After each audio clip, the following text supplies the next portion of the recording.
Oops! Come on. Hi, Paul from ElkinsDIY.com. How you doing today? So, I'm sitting on top of the roof of my shop. Now this used to have a 1x4 inch cedar deck on top of a torch down. And I'm experimenting with a GACO deck 4-layer polymeric coating.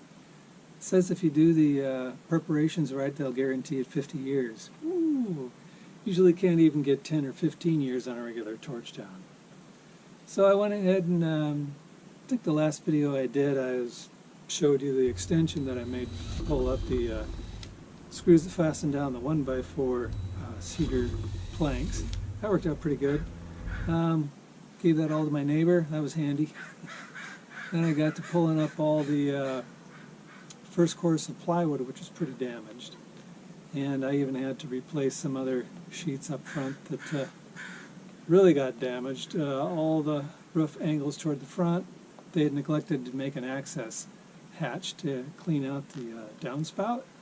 So after 5 years of that being clogged, the water underneath all the decking raised over, went over the fascia board and destroyed all the plywood up there and the fascia board and the framing. Anyway, it was a big mess. Got all that replaced finally. So, this is what I'm using. Actually, picked this up from my local hardware store. Let's check it out.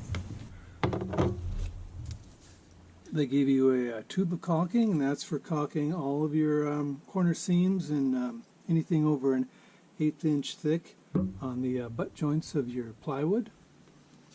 They give you some fiberglass tape, 4-inch wide. And then they give you a paintbrush, Pro-Am Gold, 100% polymer. Pretty nice. And then for rolling on this stuff, they give you a nice thick matte roller. Each kit covers 100 square feet, and that's 4 coats. Also, what they've included is a bag of crushed walnut shells. This goes in your last 2 coats, and this creates a gripping surface, anti-skid surface. And then they give you a DVD to show you how to prep your roof or your decking, and then some extra literature too. Okay, each one, I paid about $2.50 per kit. 3.5 gallons, like I said, covers 100 square feet. Got these on sale at my local hardware store, so it was actually cheaper for me to buy 8 kits, because I'm covering 800 square feet, than it was to buy this in volume. So you can buy these at your local lumber yard, or you can cut them yourself with a 2x4 on a table saw. This is what creates the angle along the base of the roof. Nailed it up against here. GACO advises to anything you don't want to have brushed on with coating that you tape it with your tape. Here I'm using the blue tape. I still got to pull it up. It's been a few days. Theoretically, it should leave a nice clean line. You can go on YouTube and watch one of the GACO how-to videos, and it shows you how to tape up the corners properly, and which I did. But I had some problems along the way. Here's what the problem was. So the ceiling joists run this way. They're 2 feet on center. And after I had gotten done replacing the top layer with a 1/2 inch AC exterior plywood, I realized that the joints that ran perpendicular to the roof rafters had some deflection going on when I would stand on the crack. And I'd realized over time I'd be separating the tape, cracks would develop, and I'd have leaks again. I realized maybe I should have used tongue and groove, and that was my bad. So I decided to take some 2x4s and place them over every seam that ran this way. That way I better supported the seam to keep that deflection from happening. So that was going on with the area that was 24 on center, and I realized that I got 16 on center further toward the back, so I'll just ignore that and leave it be. So I ended up going through what it takes to prepare the floor. Of according to GACO's video or YouTube site. I went ahead and used their caulking to caulk all the joints, put all the tape, let that sit 24 hours. Then I used some of the GACO material to lay out all the tape, laid that all out. That went down beautifully. 24 hours passed, and I started standing over the 16-ounce center joints and realizing there's some deflection here. Shit, now what do I do? Well, I figured, okay, I'll just continue on with what I'm doing, what I had done with the 24-ounce center, just run some 2x4s under the seams for support.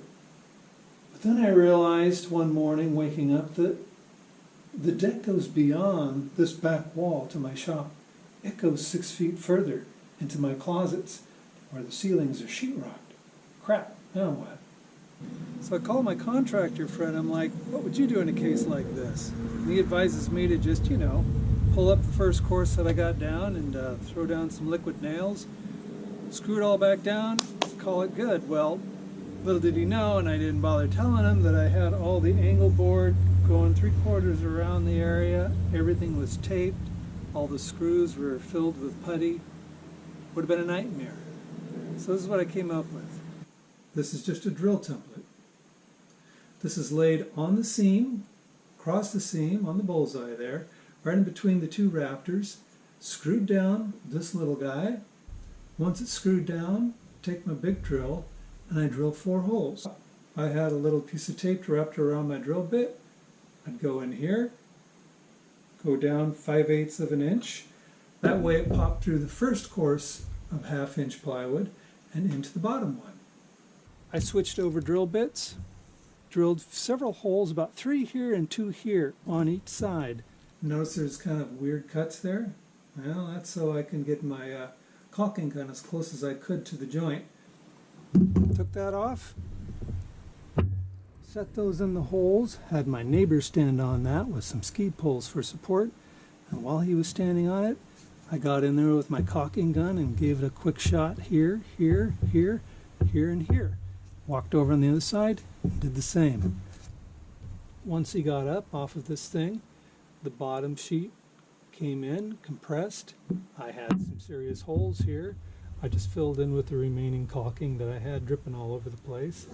Cleaned it up with a little spatula and left it. So I came out here 24 hours later and they all held. So that was great. Now this was in the end of August. It was real sunny. We're going through a nice heat wave. Then I started looking at the forecast. I didn't have very much time before I had to start painting on 4 coats of this stuff. So I started jamming on it. So I'm out here with my buckets and my rollers and I'm just laying it on thick. That's how you're supposed to do it, right? Got 1 coat on there. Looked pretty good. Let that set up about 2 hours. And I'm looking at the weather forecast again. Looking sketchy. I think I get another coat on. So I get another coat on here, another 2 hours, right? And let that set 2 hours. And then I'm looking up at the sky and it's like, oh crap, maybe I better cover this thing up. So I get my tarps, cover this whole thing up. 2 big tarps, big seam in the middle. Just as I lay the second tarp down, it starts to rain. So 3 days pass before the weather kind of clears up. I pull off all of my tarp and I'm looking down at all my seams. I'm like, what the hell? Every seam had popped. The tarp that was over the first course, the tarp that I had over there for 3 days created like a, I don't know, greenhouse effect. Got some moisture in the first course, top course here of plywood. Swelled it up a little bit. By swelling, it pinched the caulking that I'd put in between the little cracks. I mean, my cracks were like 1/8 inch to 1/16 inch, not much. But I'd caulked every one like an idiot, and they popped up. So, called up the rep, asked what to do. They said you need to cut all the tape out and redo it. Jeez. So, winter or fall around here, it kind of comes like a light switch, and it is hit. I mean, look, the clouds, you can see, it could be raining right now, it could be sunny in 10 minutes. I don't know what's going to happen, and the weather predictors can't predict very accurately what's going to happen. So a couple days ago I had a 2-day window where I was able to cut out all the real bad bubbles, patch them up, retape them, coat them, and then I put a whole new coat over this. So it has 3 thin layers right now, and hopefully that's going to hold up through the winter until next springtime when I get a good long sunny period and I could finish this whole mess. Hopefully it'll hold up. I'm not sure still. I mean, I don't have a proper pitch on this thing. But hopefully it'll last a few years. That's all I'm hoping for. I may have to end up reframing this thing and giving it a proper pitch. We'll see. Anyway, that's what's happening with me. Thanks for watching, everyone. Have a good day. Bye-bye.